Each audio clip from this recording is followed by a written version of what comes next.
প্রকাশিত হয়েছে একটি চাঞ্চল্যকর সংবাদ, আর সেটি হলো তৃতীয় বিশ্বযুদ্ধ শুরু করতে পারে রাশিয়া, প্রস্তুতি নিচ্ছে জার্মানি সহ গোটা বিশ্ব।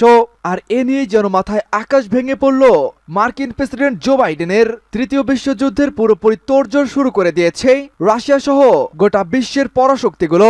দর্শক, জানিয়ে দিব এ ব্যাপারে একটি গুরুত্বপূর্ণ প্রতিবেদন, তাই ভিডিওটি সম্পূর্ণ দেখতে থাকুন। এদিকে এবার ইয়েমেনে হামলা চালিয়ে হুতিদেরকে জিতিয়ে দিল আমেরিকা। চরম এক বোকামির পরিচয় দিল মার্কিন কর্মকর্তারা। থাকবে আক্রমণের মাত্রা বাড়ানোর হুঁশিয়ারি দিয়েছে হিজবুল্লাহ। লেবাননে স্থলাভিযান চালানোর প্রস্তুতি নিচ্ছে ইহুদিবাদী ইসরায়েল। এদিকে এবার সামরিক শক্তিতে যুক্তরাষ্ট্রের শীর্ষে ভারত, পাকিস্তান এবং বাংলাদেশের অবস্থান জানিয়ে দিব প্রতিবেদনে। সর্বশেষ জানিয়ে দিব কাতারের মধ্যস্থতা, ওষুধ ও মানবিক ত্রাণ পৌঁছানো নিয়ে হামাস ইসরায়েল নতুন চুক্তি। শুনছিলেন সংবাদ শিরোনাম, এবারে জানিয়ে দিব বিস্তারিত। তার আগে আমাদের ভিডিওটিতে একটি লাইক দিন এবং পরবর্তী আপডেট সংবাদ সবার আগে পেতে আমাদের সাথেই থাকুন।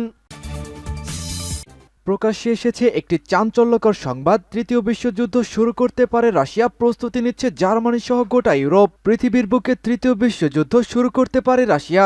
সম্প্রতি ফাঁস হওয়া কিছু নথির বরাতে ভয়ঙ্কর এই তথ্য জানিয়েছে জার্মানির সংবাদপত্র। যুদ্ধ শুরু হলে মস্কোর বিরুদ্ধে সশস্ত্র সংঘাতের মাধ্যমে জবাব দিতে প্রস্তুতি নিচ্ছে দেশটি। তবে চাঞ্চল্যকর প্রতিবেদনটি ভুয়া বলে দাবি করেছেন রুশ কর্মকর্তারা। জার্মান সংবাদপত্র বিল্ডের প্রতিবেদনে বলা হয়, জার্মান প্রতিরক্ষামন্ত্রী মন্ত্রণালয়ের কাছ থেকে একটি শ্রেণীবদ্ধ সামরিক তথ্য পেয়েছে, তারা যেখানে বলা হয় যে কোনো সময় ন্যাটোর সদস্যভুক্ত একটি দেশে হামলা চালাতে পারে রাশিয়া, সে তালিকা থেকে বাদ পড়বে না জার্মানিও। তবে বিল্ডের এই প্রতিবেদনটি ভুয়া বলে দাবি করেছেন রুশ কর্মকর্তারা। পাশাপাশি এ বিষয়ে কোনো মন্তব্য করেনি তারা। সংবাদপত্রটির প্রতিবেদনে আরো বলা হয়েছে, ইউরোপের বিভিন্ন দেশের সশস্ত্র বাহিনী রাশিয়ার আক্রমণের জন্য প্রস্তুতি নিচ্ছে, আর এর মধ্যে সাইবার হামলাও অন্তর্ভুক্ত থাকতে পারে। ফাঁস হওয়া নথিপত্রে সামনের দিনগুলিতে কিভাবে ধাপে ধাপে রুশ বাহিনী এগিয়ে যাবে ও ন্যাটো তার মিত্রদের রক্ষা করবে সে বিষয়ে বর্ণনা করা হয়েছে।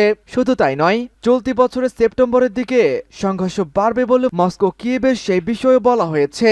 তবে এমন পরিস্থিতি হলে মিত্রদের সহযোগিতায় 30,000 সেনা পাঠাবে জার্মানি। প্রতিবেদনে আরো বলা হয়েছে, চলতি বছরের ডিসেম্বরের মধ্যেই নিজেদের মিথ্যা প্রচারণা ও সহিংসতা আরো বাড়াতে পারে মার্কিন প্রেসিডেন্ট নির্বাচনকে সুযোগ হিসাবে ব্যবহার করতে পারে রাশিয়া। যদিও পুতিন ও রুশ কর্মকর্তারা বারবার বলে আসছেন যে ইউক্রেন ছাড়া তারা আর কোনো দেশের সাথেই তাদের সংঘাত সৃষ্টি করতে চায় না। ইয়েমেনে হামলা চালিয়ে হুতিদেরকে জিতিয়ে দিল আমেরিকা। ইয়েমেনে হামলা চালিয়ে মূলত দেশটির হুতি বিদ্রোহীদেরই জিতিয়ে দিয়েছে আমেরিকা, কারণ তারা এটাই চাচ্ছিল। তারা চাচ্ছিল আমেরিকা ইসরায়েলের মতো শক্তি তাদের উপরে আক্রমণ করুক। এই বার্তাটাই তারা দেশের জনগণকে দিতে চাচ্ছিল। বিশেষজ্ঞদের একটি বড় অংশ মনে করছেন, যুক্তরাষ্ট্র এবং যুক্তরাজ্য যৌথভাবে যেভাবে ইয়েমেনে হামলা চালিয়েছে তাতে লাভবান হচ্ছে হুতিরাই। ইরানের মদতপুষ্ট এই হুতি বিদ্রোহীরা দেশের মানুষকে অনেকদিন ধরেই বোঝানোর চেষ্টা করে আসছে যে তারা আমেরিকা ইসরায়েলের মতো শক্তিগুলোর সঙ্গে লড়াই করতে চাচ্ছেন। যুক্তরাষ্ট্রের সরাসরি আক্রমণ সেই বিষয়টির আরো একটা প্রমাণ হয়ে গেল। Washington information research centre of ইয়েমেনের সাবেক ডিরেক্টর হাসেম আল ওমেইসি বলেছেন, গত 8 বছর ধরে হুতি বিদ্রোহীরা তাদের বন্ধুদের বলার চেষ্টা করে আসছেন যে তারা আমেরিকার সঙ্গে লড়াই করছে, ফলে আমেরিকার এই আক্রমণ তাদের এই দাবিকে জিতিয়ে দিল। 2014 সাল থেকে ইয়েমেনে গৃহযুদ্ধ চলে আসছে। সৌদি আরবের মদতপুষ্ট সরকারের বিরুদ্ধে বিদ্রোহ ঘোষণা করে ইয়েমেনের মদতপুষ্ট হুতি বিদ্রোহীরা দীর্ঘ লড়াইয়ের পরে দেশের উত্তর ও পশ্চিম প্রান্ত যখন হুতিদের দখলে যায়, অর্থাৎ ইয়েমেন থেকে লোহিত সাগরে ঢোকার যে রাস্তা তা এখন হুতিদের দখলে। অন্যদিকে দক্ষিণ ইয়েমেন সৌদি আরবের মদতপুষ্ট সরকারের হাতে রয়েছে। আন্তর্জাতিকভাবে এই সরকারি ইয়েমেনের স্বীকৃত সরকার, তবে দেশের পূর্বভাগ জনজাতি হুতিদেরকে সমর্থন করে থাকে। আক্রমণের মাত্রা বাড়ানোর হুঁশিয়ারি দিয়েছে হিজবুল্লাহ। লেবাননে স্থলাভিযান চালানোর প্রস্তুতি নিচ্ছে ইহুদিবাদী ইসরায়েল। ইহুদিবাদী ইসরায়েলি সেনারা দক্ষিণ লেবাননে স্থলাভিযান চালানোর প্রস্তুতি নিচ্ছে বলে খবর পাওয়া গেছে। এ লক্ষ্যে লেবানন সীমান্তে মোতায়েন ইসরায়েলি সেনারা ব্যাপক মহড়া চালাচ্ছেন। গত অক্টোবরের গোড়ার দিকে গাজা উপত্যকায় ইসরায়েলি গণহত্যা অভিযান শুরুর সময় থেকে লেবানন সীমান্তে হিজবুল্লাহ ও ইসরায়েলি সেনাদের মধ্যে গোলাগুলি বিনিময় চলছে। কাতার ভিত্তিক আল জাজিরা নিউজ চ্যানেল জানায়, দক্ষিণ লেবাননে হিজবুল্লাহ নিয়ন্ত্রিত এলাকাগুলোতে স্থলাভিযান চলতেই মূলত ইসরায়েলি সেনারা সীমান্ত জুড়ে ব্যাপক মহড়া চালাচ্ছেন। এর আগে বার্তা সংস্থা রয়টার্স ইহুদিবাদী সূত্রের বরাত দিয়ে এই খবর নিশ্চিত করেছিল। ইসরায়েলি বাহিনীর স্পেশাল ফোর্স এরই মধ্যে লেবানন সীমান্ত অতিক্রম করে একটি স্থলাভিযান চালিয়েছে, কিন্তু লেবানন ভিত্তিক আল মাইয়াদিন টিভি এই খবরের সত্যতা অস্বীকার করে জানায় ইসরায়েলি স্থলবাহিনী লেবানন সীমান্তে অতিক্রম করার খবরটি মোটেও সত্য নয়। ইসরায়েলি বাহিনীর উত্তরাঞ্চলীয় কমান্ডার ওরিগার্ডির বরাত দিয়ে আল জাজিরা জানায় লেবানন সীমান্তে অন্তত 20,000 সেনা মোতায়েন করা হয়েছে। ইহুদিবাদী সেনাদের পক্ষ থেকে প্রকাশিত একটি ভিডিওতে গার্ডিয়ানকে মহড়ারত ইসরায়েলি সেনাদের উদ্দেশ্যে বক্তব্য রাখতে দেখা গেছে। সামরিক শক্তিতে যুক্তরাষ্ট্র শীর্ষে, ভারত এবং পাকিস্তানের অবস্থান জানিয়ে দিব।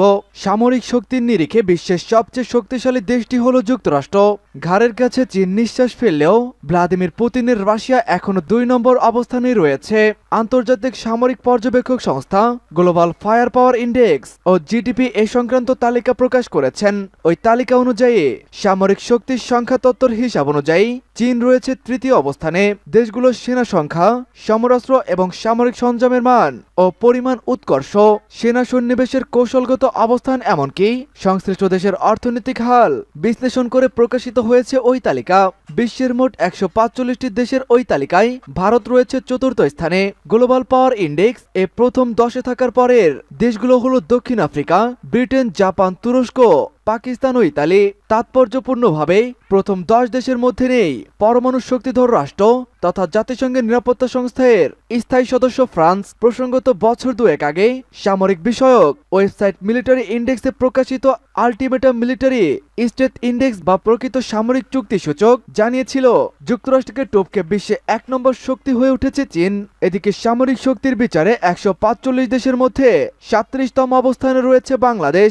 2023 সালে এই অবস্থান ছিল 40তম। সেই হিসাবে এবছর বাংলাদেশের অবস্থান আগের তুলনায় 3 ধাপ এগিয়ে গেছে। কাতারের মধ্যস্থতা, ওষুধ ও মানবিক ত্রাণ পৌঁছানো নিয়ে ইসরায়েল হামাস চুক্তি। ফিলিস্তিনের ইসলামিক প্রতিরোধ আন্দোলন হামাস ও ইহুদিবাদী ইসরায়েলের মধ্যে একটি চুক্তি হয়েছে এবং এ বিষয়ে কাতার মধ্যস্থতা করেছে। নতুন এই চুক্তি অনুসারে গাজায় বন্দী ইসরায়েলিদের জন্য যুদ্ধবাজ প্রধানমন্ত্রী নেতানিয়াহু সরকার গাজায় ওষুধ পাঠাতে পারবে এবং ফিলিস্তিনিদের জন্য পাঠানো মানবিক ত্রাণ সামগ্রী পৌঁছাতে ইসরায়েল কোনো বাধা সৃষ্টি করবে না। গতরাতে কাতারের পররাষ্ট্র মন্ত্রণালয় এক বিবৃতিতে বলেছে, দোহার মধ্যস্থতায় এই গুরুত্বপূর্ণ চুক্তি হয়েছে যা গাজার জনগণের জন্য অত্যন্ত গুরুত্বপূর্ণ ছিল।